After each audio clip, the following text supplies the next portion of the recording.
In the wetlands of the Niger Delta, where rivers carve pathways through mangrove forests and memory lives in ritual and throne, there stands a kingdom, Uvwie, a land shaped by migration, divine direction, war, and endurance. Its story stretches back centuries, from Ile-Ife to Benin, from Arawa to Ephraim. But in the long line of rulers who guarded its destiny, one name rises with uncommon weight. Erumagborie I, a king who ruled through the age of empire, a monarch who faced the British crown, a lion who preserved his kingdom in a world that was changing forever. This is his story. The roots of Uvwie authority begin long before Erumagborie. They begin with Ofene, a prince from Ile-Ife, sent to the court of Benin, a practice that began during the reign of Oranmiyan. From Benin, destiny carried him to Arawa.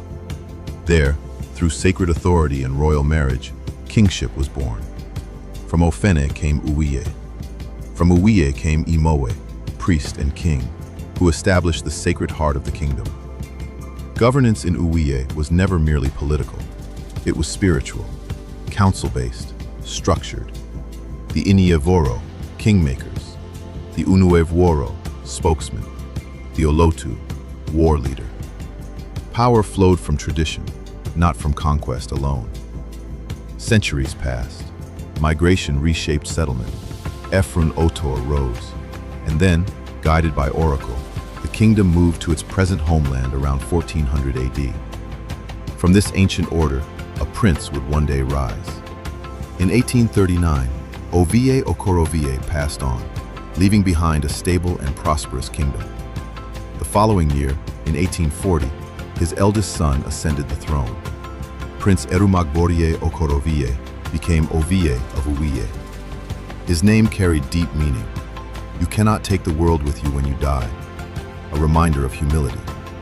Yet destiny had prepared him not for comfort, but confrontation. When Erumagborie took the throne, the winds of change were already blowing from across the Atlantic. By the late 19th century, the Niger Delta had become a focal point of British interest. Palm oil had replaced the slave trade. Commerce had transformed into control.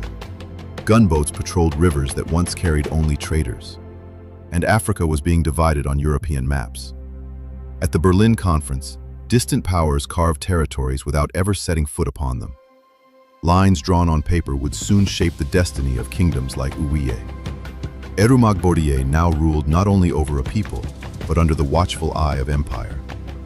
On the 5th of June 1894, Erumagborie, as the principal signatory to the British treaty with Ephraim, entered into an official relationship with the empire. Just 2 months into this, a devastating attack was launched. The British invasion of Ephraim. In 1894. On the 8th of August 1894, the British, led by Consul Ralph Moore, invaded Ephraim and burnt it to the ground. They were looking for Nana of Itsekiri. Nana's mother, Omamis, was an Uvwie woman from Arigbe family. Failing to see him there, they descended on Chief Arigbe, Nana's main man, and agent in Ephraim, as well as Prime Minister of Uvwie Kingdom under Ovie Erumagborie. Arigbe fled Ephraim, and Consul Ralph Moore, much annoyed, arrested Erumagborie. He gave the Uvwie people 7 days to produce Arigbe, or Erumagborie will be deported. On the 5th day, the Uvwie people surrendered Chief Arigbe and got their Ovie. Chief Arigbe was tried but found to be innocent. He was thus discharged and acquitted. Ovie Erumagborie I, sovereign ruler, detained in his own land? The message was clear. Colonial authority was asserting itself. But Erumagborie did not react with panic. He did not respond with reckless war. Instead, he waited. The British consul, P. Copeland Crawford, eventually apologized. To appease the throne, he appointed Erumagborie as Paramount Warrant Chief in the Warri native court, to which he delegated Arigbe to hold. To some, this seemed like submission, but history would reveal it as strategy. Erumagborie understood the lessons unfolding across the region. He saw what happened to Ovon Ramwen, whose resistance led to invasion and exile. He witnessed the confrontation between the British and Nana Olomu. He recognized the cost of open defiance. And so he chose preservation over destruction, diplomacy over annihilation. He placed Uvwie under British protection, but never surrendered its identity. The throne remained sacred. Appointments flowed from the palace. When Chief Adigbe passed on, it was Erumagborie who appointed Chief Agbamu as Unueworo. Authority remained rooted in tradition, not foreign decree. In 1927, the British introduced the Native Revenue Extension Ordinance, taxation imposed upon indigenous communities. Erumagborie rose in opposition. He became a champion not just of Uvwie, but of the wider Urhobo nation. His reign, stretching across generations, had transformed him into more than a king. He was now a statesman, measured, firm, strategic.